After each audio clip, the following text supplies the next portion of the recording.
নিয়ে চিন্তা আল্লাহর, তো আল্লাহর চিন্তা আমি করলে হবে? বলেন, যেটার দায়িত্ব আল্লাহ, যে রেসপন্সিবিলিটি আল্লাহর, ওই রেসপন্সিবিলিটি আমি নিলে হবে? হবে না। তাহলে আল্লাহ তাআলা নিজেকে আর রাজ্জাক বলে কোরআনে আমাদের সামনে উপস্থাপন করেছেন।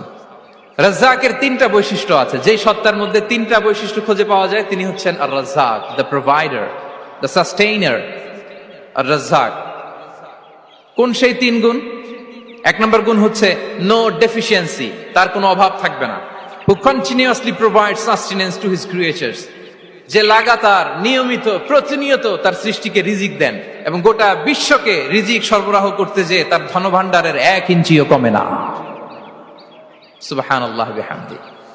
এই যে সাইয়েদনা আদম আলাইহিস সালাম থেকে শুরু করে আপ আনটিল নাও গোটা বিশ্বের সবগুলো মানুষকে, জিন জাতিকে, পক্ষীকুল, সাগরের অতল গহ্বরে দ্য ব্লু ওয়েল, নীল তিমিগুলোকে, বিশাল মাছগুলোকে, এই সব কিছুকে যে আল্লাহ তাআলা রিজিক সরবরাহ করছেন, আল্লাহর যে ধনভাণ্ডার একটু কমে আসার কথা না এতদিনে?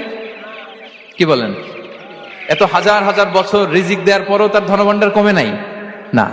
আল্লাহ বলে তোমাদের যার যা লাগবে, যার যা চাহিদা, যার যেটা দরকার সবও যদি দিয়ে দেয়, আমি আল্লাহর ধনভাণ্ডারের 1 ইঞ্চিও কমবে না। আর Razzak যুল কুওয়াতিল মাতিন, the provider, the sustainer. তাহলে রাজ্জাক হতে হলে ওই সত্তার তিনটা গুণ লাগে। এক হচ্ছে নো ডেফিসিয়েন্সি, তার কোনো ঘাটতি থাকতে পারবে না। 2 নম্বর কোয়ালিটি হচ্ছে নেভার ফরগেটফুল, তিনি ভুলতে পারবেন না।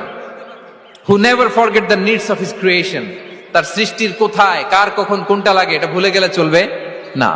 ধরেন তিনি নর্থ আমেরিকাতে, এখানে কানাডায় যারা আছে, আমেরিকাতে যারা আছে, তাদেরকে রিজিক দিচ্ছে। ওদিকে সাউথ আমেরিকাতে, ব্রাজিলে, আর্জেন্টিনার জঙ্গলে কিছু জনগোষ্ঠী রয়ে গেছে, এদের কথা আল্লাহ ভুলে গেছে। তারা বেঁচে থাকতে পারবে? আফ্রিকার জঙ্গলে যারা আছে তাদেরকেও যে রিজিক দিতে হবে, যখন যেটা লাগে সরবরাহ করতে হবে, এটা যদি আল্লাহ ভুলে যায় তো ওরা বাঁচবে? বলেন। তাহলে যিনি আর রাজ্জাক তিনি হচ্ছেন নেভার ফরগেটফুল, কখনো তার সৃষ্টির কখন কি লাগে এটা কখনো তিনি ভুলতে পারবেন না। আল্লাহ তাআলা ভুলেন না, তিনি ভুলেন না, তিনি সব খেয়াল রাখেন। যখন যার যেটা যতটুকু দরকার তখন তাকে ততটুকু যিনি দেন তার নাম হচ্ছে রাজ্জাক। রাজ্জাক হতে গেলে যেই কোয়ালিটি লাগে তার 3 নম্বর কোয়ালিটি হচ্ছে কম্প্যাশনেট।